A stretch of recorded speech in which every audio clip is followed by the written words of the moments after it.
powerful Hurricane Dorian now headed towards the Florida coast, leaving catastrophic conditions behind in the Bahamas. We're getting our first look from the air at the devastation.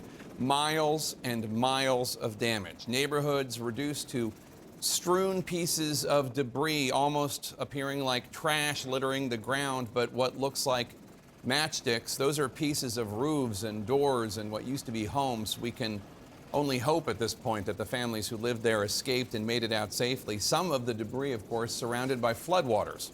Hurricane Dorian, the strongest hurricane to ever hit the Bahamas, as far as we know. It lashed the islands for 2 straight days, moving just 30 miles in 30 hours, killing at least 5 people, with that death toll regrettably expected by experts to rise precipitously. The storm destroyed or damaged some 13,000 homes. It ripped off roofs and pushed ocean waters right up into towns, right up into homes. As a result of Hurricane Dorian's stall over the Bahamas, it has been downgraded to a Category 2. But at the same time, the hurricane is expanding. Its powerful hurricane force winds stretching well beyond its eye wall. All that strength puts it on a menacing path towards Florida, towards Georgia, and towards the Carolinas in the United States. National Guard goes into preparation mode. In our support to the citizens of Florida, it's our duty to be prepared.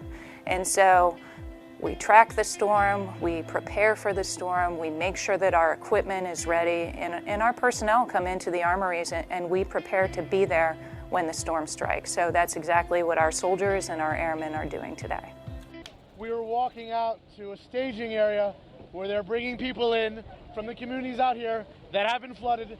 Sometimes one at a time. You can see there are still hurricane force winds and rain coming down on us, and yet these people are going out and pulling people from their houses, from the top of their houses, and saving their lives. Look, there's a little baby here. They're a boy. They're covering up and protecting. Here, I assume, is his mother. Come through. Good job. And they're going on jet skis because sometimes the boats. Ma'am, how are you doing? You made it. You're safe. Yeah. How high did the water get? It was up to the first floor. You're safe now. Yeah. So as she was saying, the water was up to the first floor of her house. Many people here have told us that the water came in so quickly into this neighborhood, you would not be able to tell from what you're looking here, but there are hundreds of houses back there. And the only way to get the people from the houses is from small boats and jet skis. What's going on? Yeah, we're trying to do the rescue here in Freeport after the hurricane. How many people are out there still? A few hundred. Few hundred. Yeah, a lot of homes are over here. And it's tough to get out there and get them. It's tough. How long are you going to keep doing it? Until we get everybody. Today was the first day after many days of being here. I've frankly lost count, Wolf, that we were able to get outside. The winds weren't blowing so hard, although they were still blowing pretty hard, that we could try to get around some of this island. Many of the roads are still underwater. Many of them are blocked by submerged cars. We got to one area, though, in East Freeport, where a crew of people, a collection of volunteers, have brought their jet skis, their small boats, and are trying to carry out rescues that the Bahamian government so far has not been able to do. We met one man. His name is Howard Armstrong. He had been pulled out of his house early this morning with just the clothes on his back. He said he had lost everything, including his wife. It came over the roof. I would imagine 21 feet at least. We were doing all right until the water kept coming up and all the appliances were going around the house like a washing machine. That's probably I got hit with something in there. And my poor little wife got hypothermia, and she was standing on top of the kitchen cabinets until they disintegrated. And then I kept with her, and she just drowned on me. I'm so sorry. I know. So how did you get out? I got out. I had a big boat anchored in there. I'm a crab fisherman, and I have a 40-footer on a mooring, which stayed there. So I didn't even think it was there.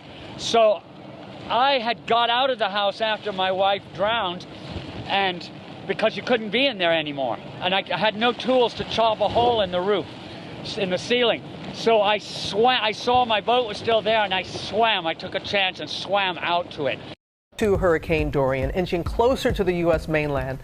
Take a look at the satellite showing where the storm is at this hour. It is huge, and it's still pounding the Bahamas before moving north. Hurricane conditions possible along Florida's coast as early as this afternoon. The Carolinas under even more threat. And take a look at the power this storm is packing. That is the second story of a home right there in the Bahamas. You see the waves lapping up, slamming that house. And as that storm heads for the East Coast, states of emergency have been declared in 5 states from Florida to Virginia. At this hour, Hurricane Dorian is a Category 3 storm with 120-mile-per-hour winds. We have team coverage all across the storm zone, and Ginger starts us off from Jupiter, Florida. Good morning, Ginger. About 100 miles east-southeast of me here. So we are going to see impacts. That wind field has become broader. But boy, nothing like the Bahama has seen. This 48-hour satellite track shows you it coming over Abaco and then over the Grand Bahama Island and eventually just stalling out just north of that island. The eye now closing a bit, the storm weakening, but again, that wind field broadening. So everybody's saying, when is it going to move? Well, we still do anticipate that track to the north. You can stay, it remains a Category 3 with 120-mile-per-hour max sustained winds. It will move north toward the coast, and by today and tomorrow are going to be the biggest impacts for Florida's East Coast, but then South Carolina into North Carolina, it's Thursday into Friday. So keep an eye on that, because the closer it gets, the more rain you get, the more storm surge you could end up getting. The piling of water could be a major problem, not just along the East Coast of Florida with these winds that could gust 50 to 70, but of course up along Georgia, South Carolina, and North Carolina. I also want to point out that this really does happen for a reason. People are asking me why is it not moving? Well, you've had this blocking pattern that has not allowed for any steering winds, but now there's this trough that's going to try to come in here and fight it out and allow for Dorian to be pushed up to the north and east. I'll be covering it all morning, guys, but for now, let's head back to George. So pretty much my job is to make sure that all the equipment in the entire building is up and running. Well, it's really about that one team, one fight mindset. So we're all here together. It doesn't matter whether we're Army, Air Force, or whatever. We're all here doing the same mission to make sure that we can get the job accomplished. I think the biggest thing is that it's just such a team effort. What I mean by that, not just the typical, Title 10, as I mentioned before, active component and guard units around the country, but the team extends to families. It extends to employers. It extends to that bigger envelope of folks that have to enable our soldiers and airmen to come forward, sacrifice what's going on back at home to try and make a difference for the citizens of Florida. Here in the Florida National Guard, the Adjutant General, our motto is right, ready, and relevant. So the first thing we want to be is right. We want to be the right force at the right time, at the right place. So at the moment of need, we are prepared, which segues into our ready posture.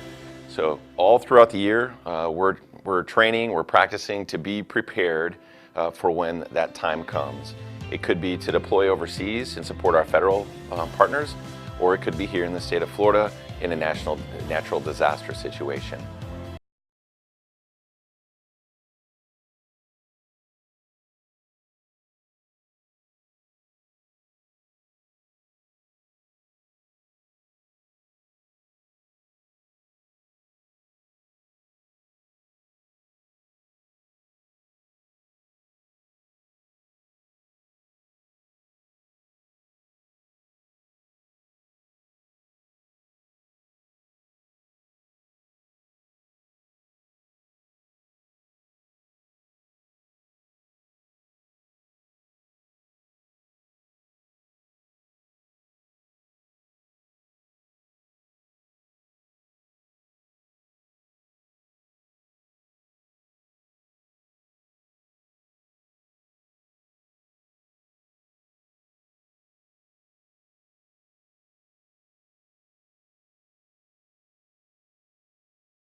When I popped off, then your girl gave me just a little bit of la chop. Baby, so cold.